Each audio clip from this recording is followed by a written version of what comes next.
जय श्री झूलेलाल। सतनाम साखी सिंधी समाचार राजस्थान में तव्हां सभिनि जो स्वागत आहे। दोस्तों 14 अगस्त जे ॾींहुं असां विभाजन विभीषिका स्मृति दिवस मल्हाईंदा आहियूं। इहो दिवस असां छो मल्हाईंदा आहियूं, अचो त हिन मथां चर्चा था करूं। दोस्तों पुराणा जेका माण्हू आहिनि, पंहिंजा माता पिता हुजनि, पाण हुजूं या पंहिंजा ॾाॾा ॾाॾी, उन्हनि सभिनि खे पतो आहे कि पाण सिंधियुनि जो हिकिड़ो पूरो प्रांत हूंदो जेके सिंध चईंदा हुआ, जंहिंजो नालो हाणे अॼु पाकिस्तान चईंदा आहिनि। पर पहिरीं अॼु खां वठी हज़ारों वर्ष ताणी उहो प्रांत सिंध जे नाले सां अखंड भारत में हो। पर जीअं ई देश आयास तो तीअं ई कुछ अहिड़ा फैसला थिया जिन में सभिनि खां वॾी अगरि कंहिंखे त्रासदी थी त उहो सिंधी समाज हो। कुछ टुकड़ो बंगाल खाड़ी, कुछ टुकड़ो ॿिए हंधि जो हुयो, लेकिन असां सिंधियुनि जो त पूरो जो पूरो प्रांत ही असां खां विछड़जी वियो।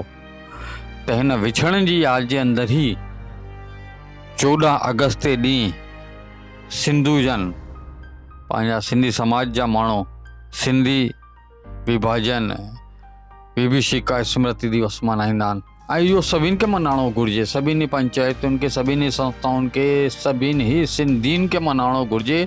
पंहिंजे दिलि जे अंदरि सदाईं सिंध खे यादि रखो।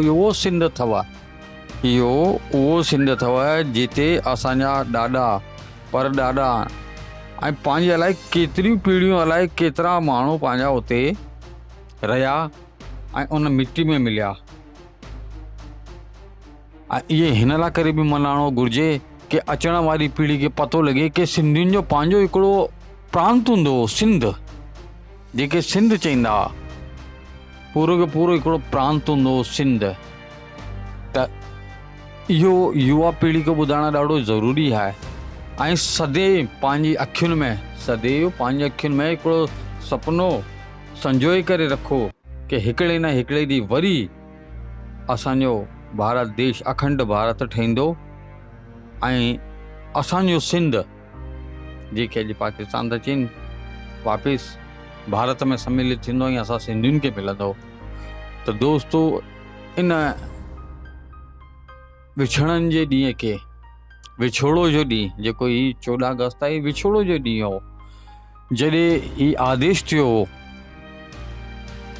ही आदेश पारित थियो त कुझु सिंधियुनि इहो सम्झो, कुझु असांजे वॾनि बुजुर्गनि इहो सम्झो कि कुझु समय जी लड़ाई आहे, कुझु समय जो जहिड़ो झगड़ो आहे, त छो न असां ॿिए मुल्क में वञी था हलूं, पोइ मोटी करे असां वापसि सिंध में ईंदासीं। त उन्हनि छा कयो, पंहिंजे घरनि खे ताला ॾेई चाबियूं पाड़े वारे खे ॾेई आवा, पंहिंजा खेत खलियान, पंहिंजा धंधा बिजनेस नौकरनि खे ॾेई, नौकरनि जे हवाले करे अची आवा। पर हुननि खे छा पतो हो कि हाणे कॾहिं सिंध जी तरफ़ मोटण ई न कान थींदो, उनजो नालो ई मटिजी वेंदो। जी हा, ॾाढो वॾो दुख कई सिंधियुनि सां गॾु उते जास्ती थी, कंहिं खे ज़िंदो जलायो वियो, मारियो वियो, कटियो वियो। कई असांजी भेनरूं माताउनि जी आबरुनि सां खिलवाड़ थियो, कई नंढनि मासूमनि खे कटियो वियो। ॾाढो ई बुरो समय हो सिंधियुनि लाइ। त दोस्तों हिन समय खे कॾहिं न भुलिजो, सदाईं इहा आग पंहिंजे सीने जे अंदरि रखो।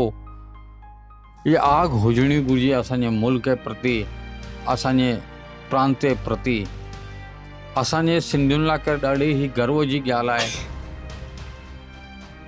असां सिंधियुनि लाइ करे तमामु ई वॾे गर्व जी ॻाल्हि आहे कि अॼु बि जेॾी महिल राष्ट्रगान हलंदो आहे त उन अंदरि असांजे सिंध प्रांत जो नालो ज़रूरु ईंदो अथव। पंजाब, सिंध, गुजरात, मराठा। त सिंध माना सिंध, पंहिंजो वारो सिंध आहे।